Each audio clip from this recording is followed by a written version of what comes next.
La finalitat d'aquest espai, del Mirem i Fem Cinema, que en aquesta edició arribem a la tercera edició, és continuar facilitant un moment, un espai, per a trobar el professorat que fem audiovisual a les escoles.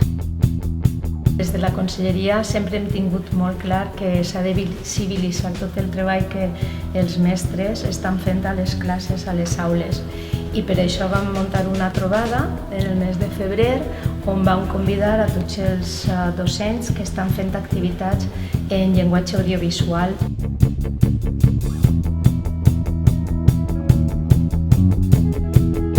Potenciant també unes competències diferents d'alumnes que potser en un sentit més curricular, més acadèmic no tenen i ofereix unes potencialitats de treball molt interessants a l'audiovisual.